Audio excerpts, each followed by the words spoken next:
দেশের ২৩তম রাষ্ট্রপতি মির্জা ফখরুল ইসলাম আলমগীর ফল ঘোষণার পর ভাসলেন প্রধানমন্ত্রী, বিরোধী দলীয় নেতাসহ সব সংসদ সদস্যদের অভিনন্দন শুভেচ্ছায়। রাষ্ট্রপ্রধান পদে ৩৫ বছর পর সরাসরি এই নির্বাচনে তিনি পেয়েছেন ২৫৫ ভোট।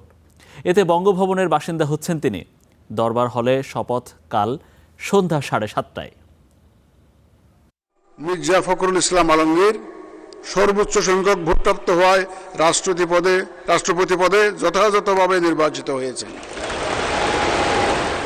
৩৫ বছর পর রাষ্ট্রপতি পদে সরাসরি ভোট, আর তাতে বিপুল ব্যবধানে জিতে বঙ্গভবনে যাচ্ছেন মির্জা ফখরুল ইসলাম আলমগীর। প্রতিদ্বন্দ্বী প্রার্থীদ্বয় ২৫৫ ভোট পেয়ে দেশের ২৩তম রাষ্ট্রপতি হচ্ছেন বিএনপির এই মহাসচিব। শুরুতেই দেশের নতুন সাংবিধানিক অভিভাবককে অভিনন্দন জানান প্রধানমন্ত্রী। অভিনন্দন জানান বিরোধী দলীয় নেতা সহ সংসদ সদস্যরা। ওনার জীবনের বেশিরভাগ সময় বাংলাদেশের জন্য, দেশের জন্য কাজ করেছেন, দলের জন্য কাজ করেছেন। দলের সবচাইতে বিপদের সময় উনি দলের পাশে ছিলেন। আগাগোড়া একজন রাজনৈতিক ব্যক্তিত্ব, দীর্ঘ সংগ্রাম অতিক্রম করে, জেল জুলুম সহ্য করে, স্বৈরাচারের বিরুদ্ধে লড়াই করে, নিজের শরীর জীবনের বিনিময়ে কষ্ট করেছে।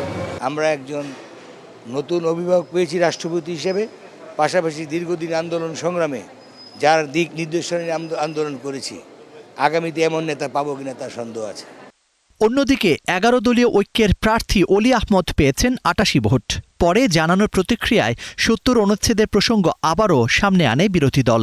এখন পর্যন্ত যেহেতু জুলাই সনদটি পার্লামেন্টে পাশ হয়নি, সেই কারণেই আমরা এই ৭০ অনুচ্ছেদ অ্যামেন্ডমেন্ট হয়নি, এবং সে কারণেই যারা ভিন্নমত পোষণ করে তাদেরকে ভোট দেওয়ার সেই সুযোগটা আমরা দিতে পারিনি। এই জন্য আমরা দুঃখিত, কারণ গণতন্ত্র চর্চার জন্য মাননীয় এমপিদের একটা স্বাধীন মতামত দেওয়ার এই সুযোগ থাকা অত্যন্ত দরকার।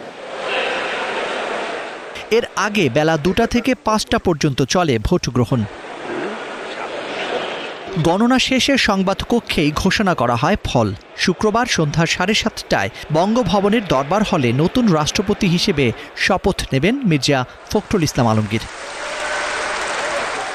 Zakaria Ahmed, Star News, Dhaka.